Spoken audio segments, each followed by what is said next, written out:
Halo semua, perkenalkan nama aku Azadel. Halo semua, perkenalkan nama aku Lintang. Dan aku Tasya.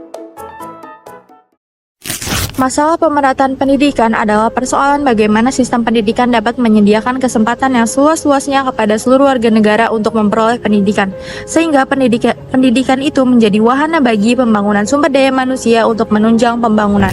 Perkembangan upaya pemerataan pendidikan berlangsung terus-menerus dari pelita ke pelita. Di dalam Undang-Undang Nomor 2 Tahun 1989 tentang Sistem Pendidikan Nasional Ketiga tentang hak warga negara untuk memperoleh pendidikan, Pasal 5 menyatakan, setiap warga negara mempunyai hak yang sama untuk memperoleh pendidikan. Untuk menuju pemerataan pendidikan yang efektif dan menyeluruh, kita perlu mengetahui beberapa permasalahan mendasar yang dihadapi sektor pendidikan kita. Permasalahan itu antara lain mengenai keterbatasan daya tampung, kerusakan sarana prasarana, kurangnya tenaga pengajar, proses pembelajaran yang konvensional, dan keterbatasan anggaran. Hal ini pun menjadi faktor pengaruh pendidikan masyarakat miskin menjadi rendah. Pada jenjang pendidikan formal, secara umum perluasan akses dan peningkatan pemerataan pendidikan masih menjadi masalah utama, terutama bagi masyarakat miskin maupun masyarakat di daerah terpencil. Pemerataan pendidikan formal terdiri dari pemerataan pendidikan di tingkat prasekolah, sekolah dasar, menengah, dan perguruan tinggi. Hal ini sangat berbeda antara warga di wilayah perkotaan dan pedesaan. Di samping menghadapi permasalahan dalam meningkatkan akses dan pemerataan pendidikan di jalur formal, pembangunan pendidikan juga menghadapi permasalahan dalam peningkatan akses dan pemerataan pendidikan non-formal. Pada jalur pendidikan non-formal juga menghadapi permasalahan dalam hal perluasan dan pemerataan akses pendidikan bagi setiap warga masyarakat. Sampai dengan tahun 2011, pendidikan non-formal yang berfungsi baik sebagai transisi dari dunia sekolah ke dunia kerja maupun sebagai bentuk pendidikan sepanjang hayat belum dapat diakses secara luas oleh masyarakat. Apalagi pendidikan non-formal pada umumnya membutuhkan biaya yang cukup mahal sehingga tidak dapat terjangkau oleh masyarakat menengah ke bawah.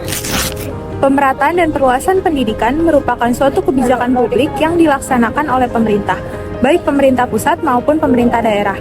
Dalam mengimplementasikan suatu kebijakan publik, maka harus dilaksanakan dengan perencanaan yang matang. Dalam membicarakan perencanaan pembangunan, maka setidak-tidaknya ada dua pendekatan yang harus digunakan sebagai metode pendekatan. Yaitu yang pertama ada pendekatan secara administrasi negara atau public administration, lalu yang kedua ada pendekatan secara manajerial atau management approach. Berkaitan dengan persoalan perluasan dan pemerataan pendidikan, maka pelaksanaan perluasan pemerataan pendidikan merupakan suatu kebijakan publik yang dilaksanakan oleh pemerintah pusat dan daerah secara komprehensif guna mewujudkan cita-cita dari Undang-Undang Dasar 1945, yaitu mencerdaskan kehidupan bangsa. Mutu pendidikan dipermasalahkan jika hasil pendidikan belum mencapai taraf seperti yang diharapkan. Penetapan mutu hasil pendidikan pertama dilakukan oleh lembaga penghasil sebagai produsen tenaga terhadap calon luaran dengan sistem sertifikasi. Selanjutnya, jika luaran tersebut terjun ke lapangan kerja, penilaian dilakukan oleh lembaga pemakai sebagai konsumen tenaga dengan sistem tes unjuk kerja. Banyak sekali faktor yang dapat menyebabkan rendahnya mutu pendidikan di Indonesia. Antara lain adalah masalah efektivitas, efisiensi, dan standarisasi pengajaran. Hal tersebut masih menjadi masalah pendidikan di Indonesia pada umumnya. Adapun masalah-masalah khusus yang menjadi penyebab permasalahan pendidikan di Indonesia saat ini antara lain rendahnya sarana fisik, rendahnya kualitas guru, rendahnya kesejahteraan guru, rendahnya prestasi siswa, rendahnya kesempatan pemerataan pendidikan, dan mahalnya biaya pendidikan. Masalah mutu pendidikan juga mencakup masalah pemerataan mutu. Di dalam TAP MPR RI 1988 tentang GBHN, dinyatakan bahwa titik berat pada peningkatan mutu setiap jenjang dan jenis pendidikan dan dalam rangka peningkatan mutu pendidikan khususnya untuk memacu penguasaan ilmu pengetahuan dan teknologi perlu lebih disempurnakan dan ditingkatkan pengajaran ilmu pengetahuan alam dan matematika.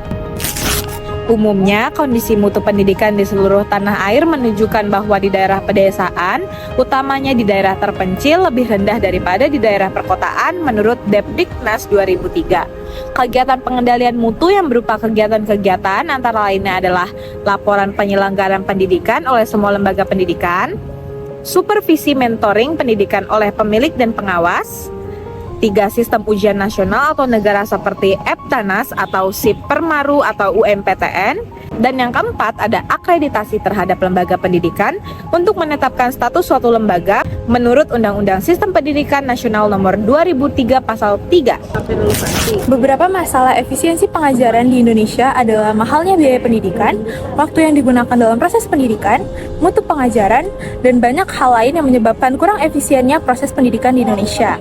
Hal ini juga berpengaruh dalam peningkatan sumber daya manusia Indonesia yang lebih baik.